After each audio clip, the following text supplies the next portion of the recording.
Hello, I'm Allison Taylor Brown, Director of the Village Writing School, and we want to welcome you to our online Memoir Success Summit. Today I'm speaking with Dan Blank, author of the book Be the Gateway. Dan specializes in helping creatives, particularly writers, connect with their audiences, in our case, our readerships. And we are going to talk today with Dan about the dreaded P word, platform. We've all been told we're supposed to have one. We feel like it's time away from our writing. But Dan has the contention that creating a platform can actually be one of the most satisfying parts of your writing career.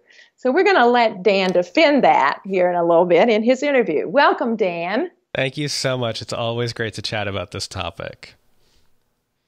So we've been told and told and told we have to have a platform, but your definition of a platform is a little different from what we may think it is, and I'd like to hear you explain that first of all. So oftentimes when people say they need an author platform, it's sort of like a code word. What they're really saying is they want to be active on social media and they want to go viral.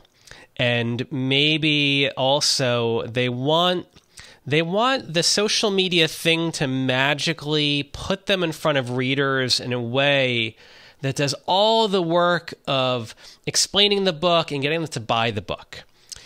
This is a lot to ask. And people use the code word because they don't even know they're asking for that. I view platform a little differently. So I've been doing this full-time for 8 years. All I do is work with writers, and I've been doing it before that as well. So this is everything that's come out of me working in the trenches with authors and all different kinds of contexts. So for me, an author platform is about two things. It's about your ability to communicate and your ability to develop trust with people who are basically represent the ideal readership for your book.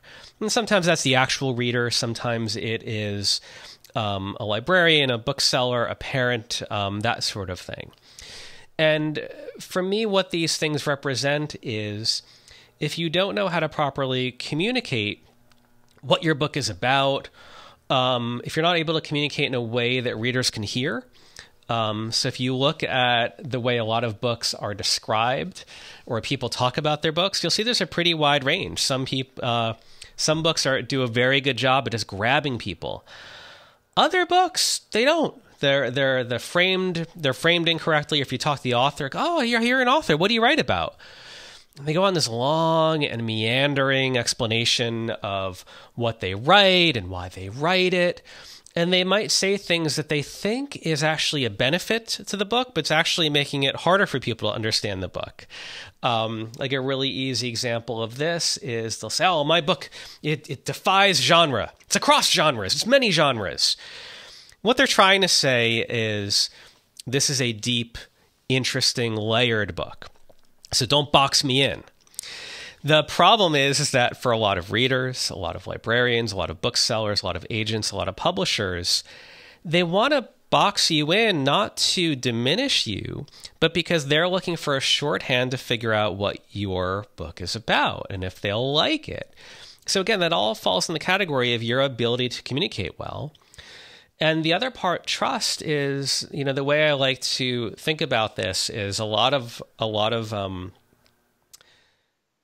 writers are nervous about talking about their work. They don't want to seem self-centered. They might have justified to themselves that, years ago, authors just wrote. Other people marketed their books. This is pretty much a lie. But it's a nice romantic vision that you just get to sit there as an introvert in your writing studio and let all the other people do the work. But those authors years ago had developed trusting relationships. They had shown up at bookstores again and again. They showed up to meetings with agents. They showed up at anywhere where potential readers could be. They showed up in the lives of other authors. They showed up again and again, but it was just different. It was more hidden than what we see now. They didn't have Twitter accounts. They didn't have all these conferences all over the country. They didn't have Skype calls or courses. And your ability to take your writing career seriously means that it's a bit of a profession. And if this is going to be a profession of any sort, even if it's not your main profession, you need colleagues. You need to have some kind of relationships with maybe other writers or other people who represent who your ideal audience is. So that's the quick version of how I define platform, the idea of communication and trust, but we can definitely dig into any of that more deeply. Okay. Well, now, a lot of people who are attending this online conference are at the phase where they're just getting started telling their story. They've wanted to, but now they're taking this conference and learning how to do it. And so they're probably sitting there thinking, well, this is interesting, but it's way too soon for me to be thinking about a platform. What would you say to them? So it's the truth is it's never too early, because if you wait, so a lot of authors, the justification they make is they say, let me figure out how to write a book first. It's going to take time. Then let me edit it and polish it. Then let me figure out how I'm even going to publish this. Why am I talking about something if I don't even know when it's coming out yet? They wait until they're ready, and when they're ready tends to be maybe 3 to 6 months before the book is out. They have no platform, no understanding of how to communicate their book other than maybe one blurb, no sense of the audience, no sense of the marketplace. So now they're kind of boxed into a corner. They have this beautiful, perfect thing they're so excited about, they just want to shout it to the world. That's what they end up doing. They say, I'm going to create a Twitter account, I'm going to start talking about my book. And I had, an intern create, what they'll often say is, I have a nephew who's a millennial. I had them create some images for Instagram that talk about, why this book is great. And they go right to the end. They go right to social media. And they become that person who essentially walks in the room and starts shouting about their work. The metaphor I always use is something where, if you go to a local Rotary Club meeting or something, this is a communal event. And then there's that guy who walks in a suit, and he's there to network. He's maybe selling insurance, or he's selling you on something. And he's not there to communicate, to listen to you. He's not there because he knows anyone in the room. He's there because he's done the math in his head. There's 100 people in this room. If I can give my card out to 80% of them, if I can get 15% of them to call me back, if I can close the sale on 3 of them, this is the value. This is the transaction. As an author, the longer you wait, the more you're shoved in the place of having to do that, of having to shout about their book in a way you don't want to. So I'll often work with writers a year or more ahead of their book coming out. With many people, I'll start working with them when their ideas are germinating. So we'll talk about clarity, because clarity is a big part of, well, goodness, what am I even writing about? What is this about? And what I find is that what it creates is a life of authorship. This is not about writing and then a huge ocean and then marketing. The authors that I speak to who I think are living the most fulfilled life as an author are people who know how to have conversations with other people. They might be writers, they might be readers, they might be somewhere in between, where they can just talk about their love of these kinds of themes, these kinds of stories. It comes across in a very human and natural way. So it's not marketing and it's not writing, it's just this ability to communicate. And I think when you don't give yourself time to figure that out, you're doing yourself a disservice. It means that you have no time to figure it out, so you've got to just do this big blast right at the end, hoping and maybe praying that something hits and magic will happen. Mm-hmm. Well, I know for me, since I've only just begun to think about writing a memoir, I've always focused on fiction. I find that the people who follow me on social media and who follow my newsletter really give me great ideas as far as the writing of my book, because of my memoir. Because if I write a story about my mother and her quirky, little voice, and people really, that resonates with people, then I realize people love that, and they're connecting to that. Or if I, post pictures of my dog and people, love that, well, then I know that people are interested in that. And I don't think it's, writing to an audience is not the same thing as pandering to an audience. Yes, right? Great point. So we are, we don't want to pander to the audience, but we do want to identify the audience and speak to them at the topics of which they are interested. And so I find that my feeble attempts at working on my platform are actually very organic with thinking about this book. Yeah, it's funny. I think that this is a process often of finding our voice as well. A lot of us don't know how to be public, and certainly not online. And a lot of times, many of our lives, they're filled with, we see the same people every day, the same job, the same family, the same friends. So being put out there, it's scary. And often I think an author takes this view of, I want this book to have the most potential, which means the widest possible audience. And they kind of make their book pitch and how they talk about it really vanilla. This is an empowering story of a person overcoming great odds. And there are harrowing details. You will laugh, you will cry. And their intention there is good. Their intention is, this is my story. These things are a part of it. Don't you want that? And the problem is that there are thousands of stories like that. And when you talk about you having a newsletter, you sharing something, often what you find is that you're surprised at what resonates with people. You tell one story about your mother, or one story about your little dog, or one anecdote about a hobby, something you might even think is off topic, and you realize, like, oh my goodness, I posted a photo of those shoes and I cannot believe the response. I didn't even think about that. And even though it's not central to the story, it's a bit of character to the story. It's a bit of who I am as a person. I think the biggest surprise a lot of people find who are successful with social media is that who they actually genuinely are.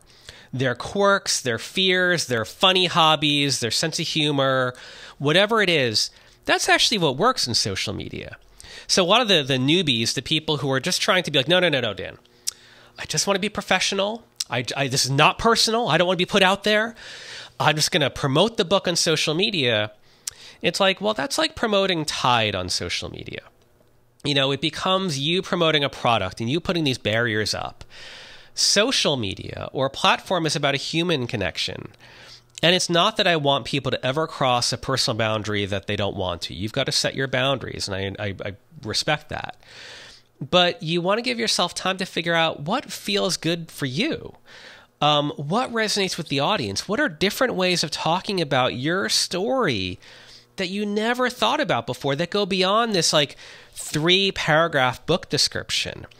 And when you look at memoir authors who have a really thriving Instagram account or Twitter account, or they have 40 speaking gigs a year, or they're always interviewed, they're not just saying the same book blurb again and again. They are fully realized human beings, and they have found a way to share that with the world and having a sense of privacy, but having a sense of public life. That who they are as an author and what their books represent, it's not just a product. It is a worldview. It's all these topics. And for them, it's a journey. And for the people who they're connecting with, it's resonating with a journey as well. Go watch a really well-known memoir author at an event and just watch at what they do. Watch it how they tell a story. Watch it how they confess something. Watch it where they put jokes and watch where people cry. You will learn that this is a multifaceted thing. And again, it all comes back to they've learned to communicate. They've learned to build trust with an audience. And they do that with very universal and old-fashioned tools. And I think that that is the challenge that each of us have when we're developing a platform. Well, now your book, Be the Gateway, presents a methodology. Yes. To help us to figure this all out. Can you talk about that process? Sure. This is the book. It's broken out into 3 parts. And the first is it starts within you. And there's this idea of crafting your gateway. It's this idea of being very clear about who you are and what you write and why you write it. What is it about this story and sharing it that's important to you? So it's starting with asking yourself a lot of difficult questions, because I don't think you can just essentially dumb it down to this idea of, oh, it's this narrative arc, don't you want more of that? This is something you're investing, quite frankly, years of your life into. And it's something very personal. This is memoir we're talking about. So it really is this idea of what is the experience you're creating for yourself and the experience you're creating for others. So the first part of the book is about that. It's about really asking yourself the hard questions about what you're writing and why you're writing it. And that's the metaphor of building the gateway.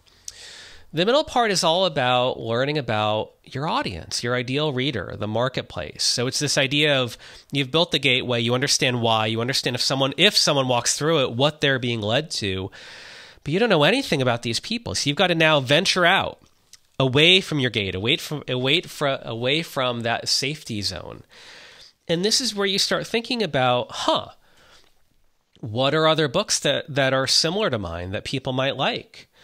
What do people, so one exercise I have in this section of the book is to find comparable books and to understand the voice of the reader by really analyzing reviews that people post on Amazon or Goodreads. It's often you seeking out people and asking them questions. In the book, I tell the story of Barbara Vey, who's not an author, but she works with a lot of writers and a lot of readers. And no matter where she is, what she's doing, if she's in the hospital, at the sub shop, she always asks people, what do you like to read? What do you love to read? Even though she mostly focuses on romance fiction as her big thing, she doesn't say, do you like romance fiction? She just wants to know what you like to read, and then she asks why. She's tapping into that joy of what we like to read. If you say, I love to read, it doesn't matter what you like to read. She's curious about that. She's learning about people's habits, about why they read. And you can do that in a general way, but I think over time you'll realize, it's, my book is about this certain health condition. And you can start thinking, what other books have dealt with that? Or something kind of in that ballpark. And you can think about, who has read that book? Do I know anyone has read that book? Let me ask them about it. Where can I find people like that? Or is it certain organizations, certain conferences, certain message boards, certain blogs, certain podcasts? You're learning about the marketplace. So you've kind of developed your gateway, what you're writing, why, what that experience is, and you've fleshed it out more than just, I want to write a best-selling book. You've then ventured beyond your gateway to think about learning about the reader, why people resonate with this. You're learning a lot in that process. And the final third of the book is about walking someone through the gateway. And I really bring it down to this level because I think that too many people say, I've written this book, I want to put it on social media, and I want it to go viral. And I think that you have to learn how to not literally, you have to learn to metaphorically hold someone's hand in empathy and walk them through your gateway. Now, what this looks like in real life is someone saying, our friend said that you're an author. What do you write about? And you're saying, have you ever had a family member who's had like a really desperate medical situation and you felt like the world was crashing down around you and like you're never getting out of it? And invariably that person will say, well, sort of, and they'll tell a story. And you say, yeah, you know what? My book is the story of what happened with my sister. And it's this and this and this and that. And came out of it and I realized this. And that's what the book is about. So all that was a conversation, but think about what we did there. You had empathy for that person. You asked them about this general thing that most people can relate to in some way, and you've made it about them. And then you've told your story not as saying like, buy my book. You've told in that context, you've told your why. You've given the synopsis. You've given a little bit of a tease about wisdom, about a reason for buying that book. And that's the process of walking someone through the gate. And what I find is that a lot of people, they want to do the math. So they say, I want like, I want like 20,000 followers because then if like half them buy the book, that's 10,000 book sales, which does not work. That's not how things work. If you can learn how to walk one person through the gateway and you say, wow, that woman bought my book or she pre-ordered it, everything changed because now you know how to do it with two people. And there's a doubling that happens here because if you can do it twice, you can do it 4 times. And 4, you can do it 8. And 8, 16. You keep doubling it. In the beginning, those numbers feel really small when you just want the book to go out viral. You want lots of reviews, you want an Amazon bestseller list. But if you don't do that early work, you're skipping past not just how word of mouth happens, not just how do you talk about the book and how do you develop a platform. You're actually missing out on the experience of what it means to be an author who's crafting something that you love. And I can think of nothing more than a memoir to do that. And the experience of what it means for someone to connect with a book.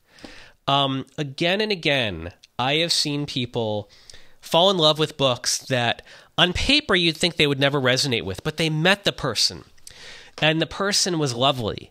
And that made them curious about what they write about. And then the person told about the book and they became a fan of that writer's work through the writer.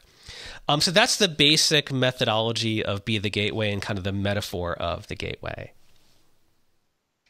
Okay. All right. Wow. That's exciting. Well, people should definitely buy your book and read all about this with the wonderful exercises that you have in there to make all this clear.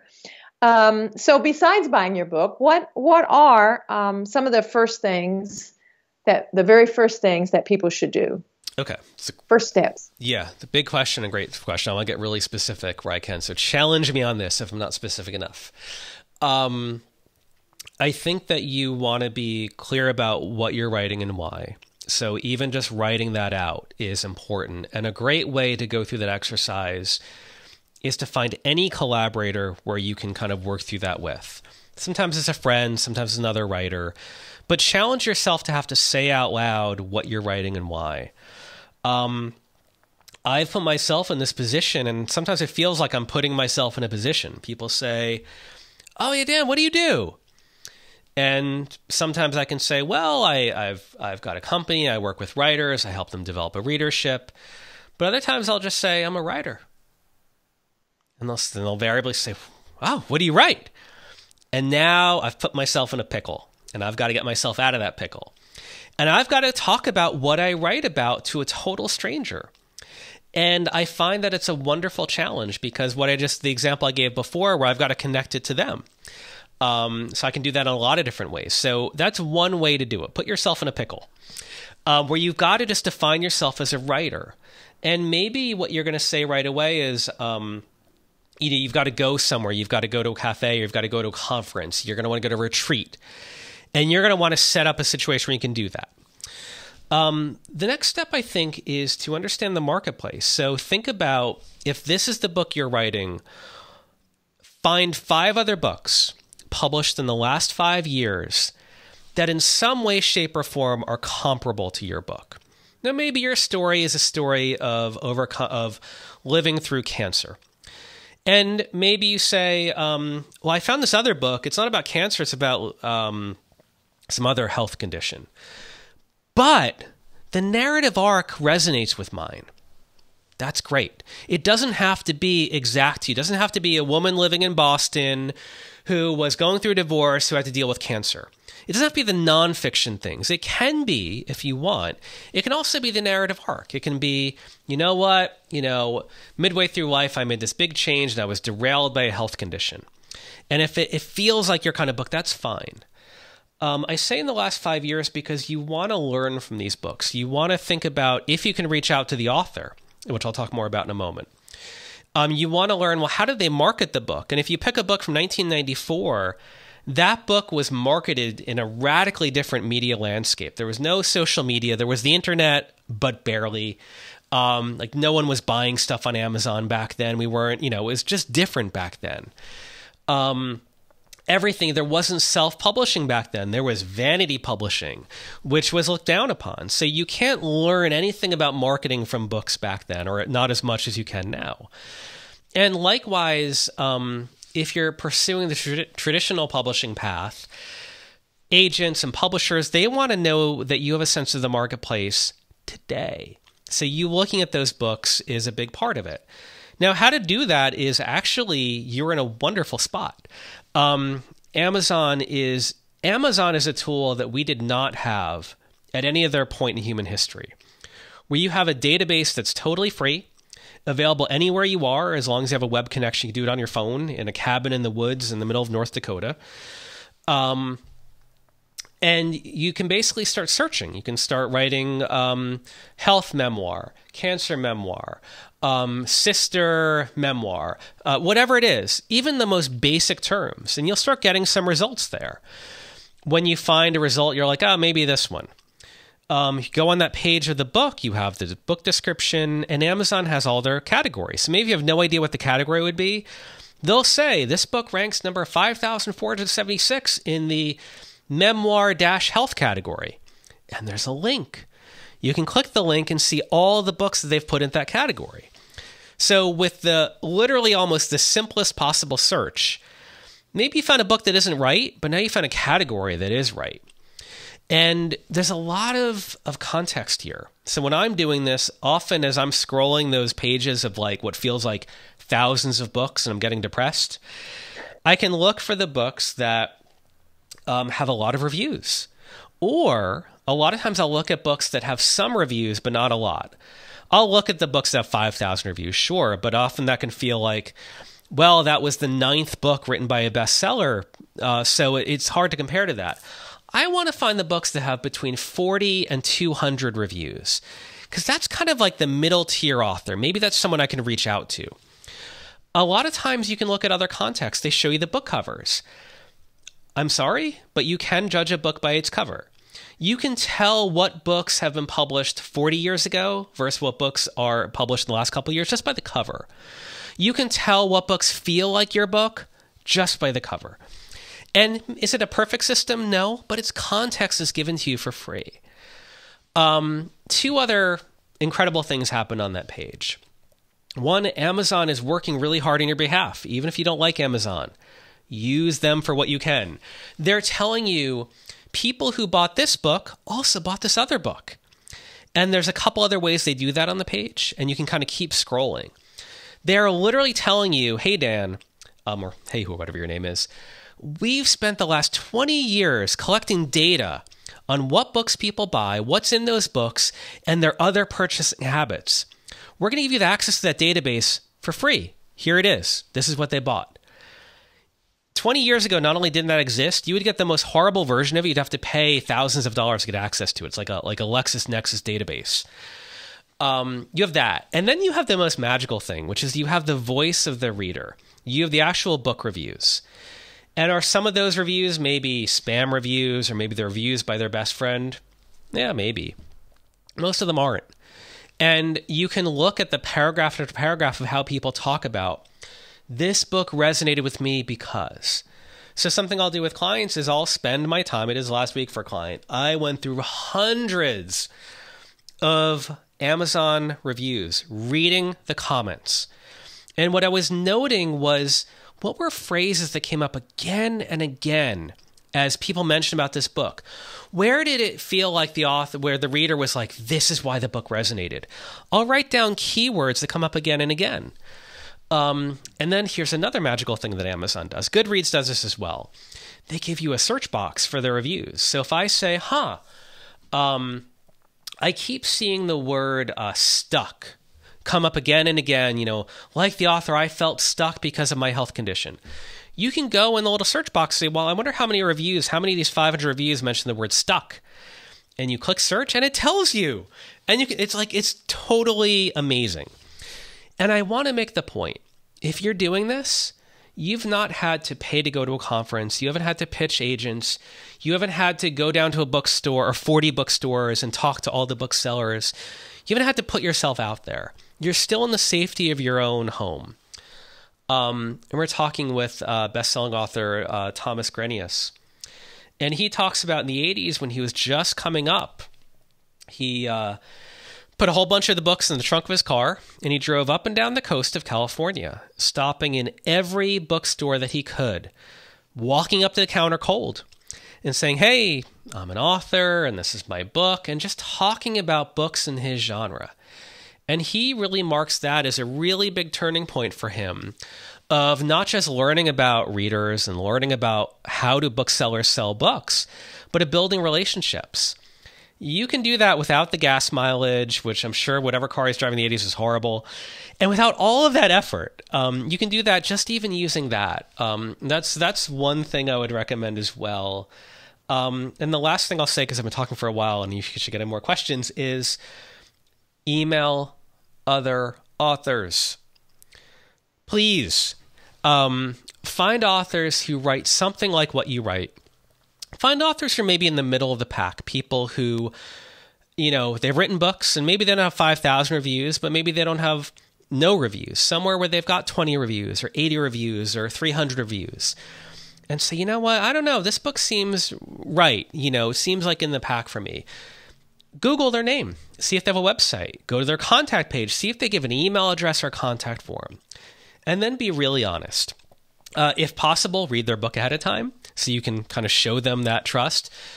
But ask them the question you want to know. Say, hey, my name is Dan, like you, I've been through this and I'm starting to write my memoir and I just wanted to know, and just ask them a question. Don't be selfish. Don't give them the whole backstory. Don't ask all their time. Just be really honest and create that connection. And often what I find, even for actually relatively big name authors, they will write you back. A lot of people say, well, I'm not going to email them because they're too big and they're busy and I don't want to waste their time. And I want you to think about what this person's life is like right now. At the time that we're recording this, it's like a Tuesday morning. What do you think that author is doing right now, where they don't want to open up their inbox and get an email from someone that says, hi, I loved your book. Your story inspired me. In fact, I've gone through something similar and it's really been difficult. And from you, I'm getting bravery to write my story. I had a question. You've made that person's whole day because you've told them that you're wise, that their book has moved them. And now you're saying, gee, can you help me out? You have now attained something I can't even dream about. I'm dreaming about it. And make it simple. Those three things, I think if you take those three actions, you've done more than most authors ever do in terms of developing a platform and reaching out and really thinking about what does it mean to write this memoir and to put it in someone's hands. Okay, very interesting. Very interesting. So everybody's going to want to know what you think about social media and what should they be doing among all this advice that they're getting from every direction about social media. What is your advice and the best use of social media? It's a good question. It's a great question. And I've seen every justification. If you are going to be someone who says, I'm not going to use social media because fill in the blank reason, really smart, really well thought out reason, that's fine. Then what I want you to do is tell me, how are you making up for that? How are you sharing your message? How are you reaching out with people? And there are lots of great answers here. You could say, Dan, I'm not using social media, but I travel a lot. And every time I travel, I stop in the Senior Citizen Center and I stop in the Diabetes Foundation and I do 40 speeches a year. And I also do this work. So I don't do social media, Dan, but I put myself in front of 400 new people each month. And 10% of those people are people who really connect with my ideal audience. I am so behind you to not use social media. And there's lots of answers behind that. The reason to use social media is because most people don't do that. So they've not communicated to the world and they've not really created any kind of way for people to connect with you. So I think part of your research is figuring out, and this is where everything I just said, the other authors, the audience, well, where are they on social media? I think that you should have, this is not social media, but I think you should have an email newsletter. I think you should have a way to regularly communicate with people.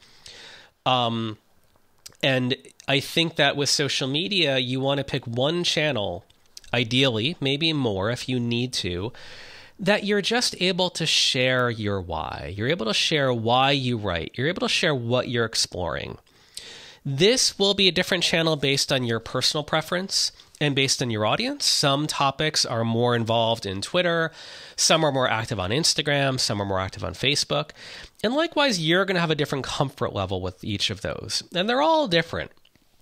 Why I like looking at other authors too is it sort of demystifies a lot of the justifications we give.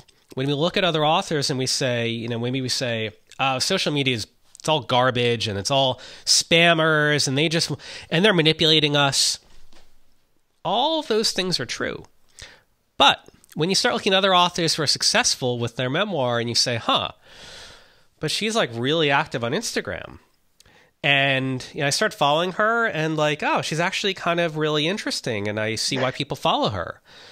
And on Instagram and on Twitter, you can see who they follow. Oh, wow, they're following these other authors too, and they're all active on Instagram. Oh, okay. Like, even though I know I've got these reasons I don't want to be, these other authors are doing it. You get to see what they're sharing. You get to see how they're sharing a part of who they are and what they write. And Allison alluded to this earlier. You want to experiment. You want to really find your public voice. And that honestly takes time. I remember years ago, my friend Kate Travers, who works in publishing, she would talk about, when she first got on Twitter, and she was a relatively early adopter, for months and months she got on Twitter and she's sharing all this publishing advice. And then one day she was in the Whole Foods in Union Square, New York City, and a rat ran by her. And she totally freaked out, and she gets on Twitter. She's like, I'm at the Whole Foods on 14th Street, New York City, and a rat just ran by me. And she's like, I got more interaction out of that rat than anything else. And it's not that I want you to go find rodents. It's that what it showed her was that people want to engage with human moments, with funny, surprising, silly moments that take us out of our everyday. So they don't want to just get this unending stream of inspirational quotes, one after the other, where clearly you're not really present. You're kind of regurgitating this other stuff, but they don't know you. They don't know your voice. They don't feel your reason for writing this. When you look at people who do well on social media, they have a way of doing that. They have a way of being human. And they've figured out where their boundaries are. So the first way to get involved, I think, is to observe, is to watch other people. Find people who you resonate with and think about, gosh, what is it they're doing? Doesn't mean you have to copy them. If you find someone and you say, I love her and I love what she shares, but oh my goodness, she shares 100 posts a day and that's crazy. That's fine. Take the good lessons from that. She's present on Instagram. She tends to share these 3 different types of posts, and she shares often. And think about, well, if I like that, how can I do those 3 things? And use that as a bit of a roadmap for what you're doing. All right. Well, that's great advice, Dan, and it seems totally doable. It doesn't seem like some big mysterious. Just get on there and find authors you like that are writing similar stuff, and just look at what they're doing. And I think that's a great piece of advice. All right. Well, is there anything else you'd like to say to our audience about any of this? Yeah. Something I think a lot about is this idea of feeling fulfilled as a writer. I talk to writers about this a lot. If you think about why you're writing this book and why you want to share it to the world, think about what I call the minimum viable success. This is riffing off a popular phrase in the startup community called the minimum viable product. Think about what's your ideal for why you write. So invariably someone will say, well, writing this memoir because I went through something really hard, and what I found is when I talk about it, it helps other people get through it as well, which is just amazing. And with the book, it's asking a lot. You're saying, well, learn about my book, consider buying it, purchase the book, get the book, find 5 to 7 hours to read the book, and then maybe leave a review. So you're asking a lot of someone. Think about the smallest possible increment that you can accomplish that same thing without asking them to do all that. Because if you can say, you know what? I can share an Instagram post where I share a little story that inspires me. Or, I once heard this story from someone else who was going through what I went through, and I'm just going to share that today. Or I'm going to write a story in my newsletter. I'm going to have a conversation.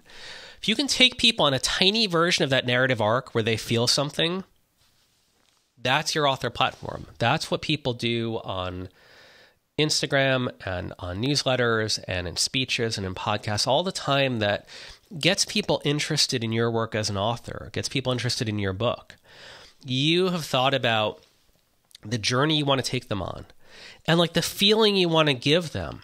And you found a tiny little way to do that. I think I tell this story in the book. There is a memoir author I worked with. Her name is Lori Taylor. Her book is called The Accidental Truth. And when I was working with her, she would meet with a lot of people. She was very good at making connections with people. And I'm telling you, invariably, the conversation would come around to her story, to her memoir. And invariably, I would say, oh, you met with so-and-so and you had dinner. Like, how did that go? Every time she'd be like, well, we cried. And one, Lori is amazing. But what would happen here is she found a way to talk about her memoir in a way that connected with someone. So in every conversation, even though her story is actually, wow, like it feels very unique, she found a way to tap into it was basically about her mother. And Lori's story is so unusual. But it would tap into the feelings that we all have for our parents. So invariably, it would tap into that, and they would cry because of how important this is. And she found that minimum viable success, that idea of, I can take people on that journey in conversation.